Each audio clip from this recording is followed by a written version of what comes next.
अप्पी आमची कलेक्टर या मालिकेच्या आजच्या भागात आपण पाहणार आहोत. दिप्या आणि अमोलच्या वाढदिवसाविषयी बोलत असतात, पण तितक्यात अमोल बाहेर जातो आणि मोना त्या ठिकाणी येते. ती दिप्याला सांगत असते की माझी एक रील काढा. मात्र दिप्या म्हणत असतो की जर तुला घाई नसेल तर आपण नंतर बोलूयात, कारण मला अमोलला विचारायचे की त्याचा वाढदिवस आपण कसा सेलिब्रेट करायचा आणि त्याला काय गिफ्ट हवं आहे ते. मात्र त्यामुळे मोना चिडते आणि ती म्हणते की काय गिफ्ट द्यायची गरज आहे. त्यावेळी दिप्या तिला समजावतो की अगं अमोलचा आपल्यासोबत पहिला वाढदिवस आहे आणि तो आपण धूमधडाक्यात साजरा करायला हवा ना. मात्र मोना काही समजून घेत नसते. ती उगाच दिप्यासोबत वाद घालत असते आणि त्याला असंही म्हणते की त्याची आई कलेक्टर आहे. जर तिला धूमधडाक्यात वाढदिवस साजरा करायचाच असेल तर ती पुण्यातल्या कित्येक मोठमोठ्या लोकांना सगळं काम सांगू शकते, ते सुद्धा फुकटात. मात्र हे ऐकून दिप्या तिच्यावर चिडतो आणि म्हणतो की माझ्या पुढे बोललीस पण इतर कोणापुढे बोलू नको, कारण माझी दिदी कधीही असं करणार नाही. आणि मग तितक्यात अमोल त्या ठिकाणी येतो. मात्र मोना त्याला म्हणते की आम्हाला खूप कामं आहेत आणि ती अमोलला बाहेर जायला सांगते. दिप्या तिला समजवण्याचा प्रयत्न करत असतो. तो म्हणत असतो की अमोलला तर त्याचे बाबा हवे आहेत, पण दाजींशी कसं बोलावं तेच कळत नाही. तर मोना म्हणत असते की तुम्हाला या सगळ्यात पडून काय करायचं आहे? अमोलला त्याचे बाबा हवे आहेत ही गोष्ट त्याच्या आईला कळत नाही का? आणि मोनाचं असं बोलणं ऐकून दिप्या तिच्यावर खूप चिडतो. तर ती सुद्धा रागातच तेथून जाण्यासाठी निघते आणि ती स्वतःच रील काढायला सुरुवात करते. पण तितक्यात अमोल त्या ठिकाणी येतो आणि तो मोनाच्या पायाखाली एक खेळणं ठेवतो. त्यामुळे त्याच्या आवाजाने मोना घाबरते. तर अमोल आणि दिप्या हसतच तेथून निघून जातात.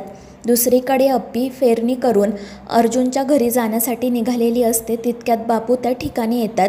ते विचारतात की कुठे चालली आहेस तू? त्यावर अप्पी सांगते की मी अर्जुनकडे चालली आहे, कारण अमोलने त्याच्या मित्रांना सांगितलं आहे की माझ्या वाढदिवसाला माझे बाबा येणार आणि ते माझ्यासाठी मोठं गिफ्ट घेऊन येणार आणि त्यामुळे मी अमोलच्या वाढदिवसाचं निमंत्रण अर्जुनला द्यायला चालली आहे. त्यावेळी बापू म्हणतात की मी सुद्धा तुझ्यासोबत येऊ का, म्हणजे विनायकरावांना भेटता येईल. मात्र अप्पी म्हणते नाही बापू, आता मी जाऊन भेटते, कारण मी अनेक वर्ष त्यांना भेटलेली नाही आहे आणि त्यामुळे अर्जुन खूप चिडला आहे आणि तो स्वतः त्या दिवशी आपल्या घरी आला होता. मात्र इथे सरकारांना बघून त्याचा राग अजून वाढला आहे. त्यामुळे बापू म्हणतात की ठीक आहे तू जा, मात्र तुमच्यात वाद होणार नाही याची काळजी घे. त्यावर अप्पी म्हणते हो बापू, मी फक्त अमोलविषयीच बोलेल, आणि मग ते तेथून निघून जाते. तर बापू मनाशी म्हणत असतात की सुषमा, तुझी शेवटची इच्छा आता पूर्ण होणार. तुझ्या लेकीचा संसार पुन्हा मार्गाला लागणार. दुसरीकडे स्वप्नील कॉलेजला जाण्यासाठी निघालेला असतो. तर रुपाली त्याला टिफिन देते. स्वप्नील म्हणत असतो की रुपाली, जर तू नसतीस ना तर माझं काय झालं असतं याचा विचारही करवत नाही. गेली 7 वर्ष तू एकटीने या घराला सांभाळलं आहे. तर रुपाली म्हणते हो ना, 7 वर्ष झाली आपण ते घर सोडल्याला.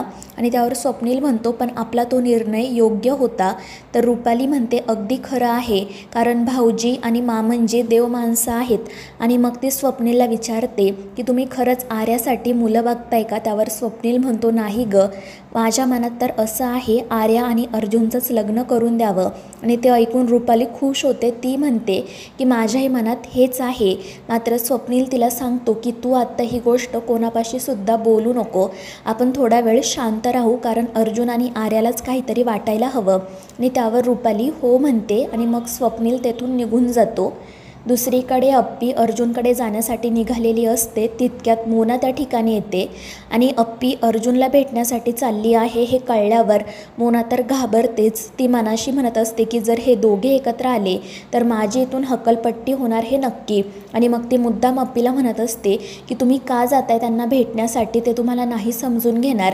आणि त्यांना जर खरंच अमोलबद्दल काही वाटत असेल तर मग त्यांनी इतक्या वर्षात फोन केला नसता का? आणि त्यावर अप्पी म्हणते की तू असं का बोल, ते मला माहिती आहे अर्जुनचं अमोलवर किती प्रेम आहे ते. आणि त्यामुळे मग मोना तेथून निघून जाते. मात्र घरातून बाहेर पडण्याच्या वेळी ती असं काहीतरी बोलल्याने अप्पी नाराज होते आणि तिला असं वाटतं की काही अपशकुन तर होणार नाही ना. त्यानंतर मोना लगेच दिप्याला जाऊन सांगते की तुमची दिदी त्यांच्या नवऱ्याला भेटायला गेली आहे. आणि ते ऐकून दिप्यालाही धक्का बसतो. तो बापूंना तिथे बोलावून घेतो. तर बापू म्हणतात की मला माहिती आहे आणि मीच तिला जा असं सांगितलं. त्यावर मोना म्हणत असते पण तुम्ही असं का केलं, कारण तुम्हाला माहिती आहे ना जर ते दोघे भेटले तर त्यांच्यात फक्त वादच होतात. मात्र बापू तिला समजावतात, दिप्यासुद्धा तिला समजावतो. मात्र मोना काही ऐकायला तयार नसते. दुसरीकडे अर्जुन ज्या ठिकाणी राहतो त्या ठिकाणी अप्पी आलेली असते. असते. ती मनाशी म्हणत असते की अर्जुन घरी असेल की ड्युटीवर गेला असेल आणि बाबा तर घरी असतीलच ना, त्यांना बघितल्यावर मला रडूच येईल. आणि तिचे हे सगळे विचार सुरू असतानाच दुसरीकडे आर्या कदमांना घेऊन घराबाहेर पडत असते आणि अप्पीची गाडी रस्त्यात असल्यामुळे तिथे जवळ असणारे एक काका तिच्यावर ओरडत असतात आणि म्हणत असतात की तू कोण मिनिस्टर आहे की कलेक्टर, गाडी रस्त्यात का लावली, गाडी बाजूला काढायला सांग. आणि मग अप्पी तिच्या ड्रायव्हरला गाडी बाजूला काढायला सांगते, पण ती त्या काकांसोबत बोलत असताना तिच्या पाठीमागून कदम आणि आर्या तेथून निघून जातात. तर अप्पी घराकडे जाण्यासाठी निघते. तिला 7 वर्षांपूर्वी घडलेले अनेक प्रसंग आठवत असतात आणि मग जेव्हा ती घराजवळ जाते तेव्हा त्या ठिकाणी रुपाली असते. तिला बघून अप्पी खूप खुश होते. ती मोठ्याने आवाज देते आणि ताई अशी हाक ऐकून रुपाली पाठीमागे वळून बघते, पण समोर अपर्णाला बघून ती नाराज होते आणि ती विचारते की कोण आहात आपण, कोण हवंय तुम्हाला. आणि तिचा असा प्रश्न ऐकून अपर्णाला खूप वाईट वाटतं. मात्र ती वाद घालत नाही. ती म्हणते की ताई मी तुमची अपर्णा. मात्र रुपाली म्हणते की आम्ही फक्त एकाच अपर्णाला ओळखत होतो आणि ती 7 वर्षांपूर्वीच आम्हाला सोडून गेली. ती गेलीच आणि आता ती आमच्यासाठी मेली आहे. आणि ते ऐकून अप्पीला खूप वाईट वाटतं. ती रुपालीसोबत बोलण्याचा प्रयत्न करते, पण रुपाली खूप चिडलेली असते. ती अप्पीचं काही ऐकूनच घेत नाही आणि तिला वाटेल तसं बोलते.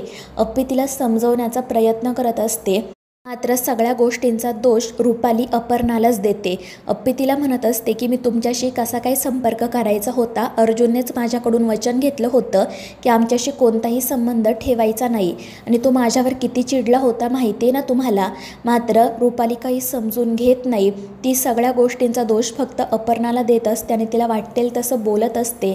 त्यावर अपर्णा म्हणत असते पण माझं एकदा ऐकून तरी घ्या, मला काय म्हणायचं आहे ते. मात्र रुपाली सरळ तिच्या तोंडावर दार बंद करते. त्यामुळे अपर्णा नाराज होते. ती रडतच म्हणत असते की ताई मी बाबांसाठी आणि अर्जुनसाठी फेरणी आणली, तेवढी तरी घ्या.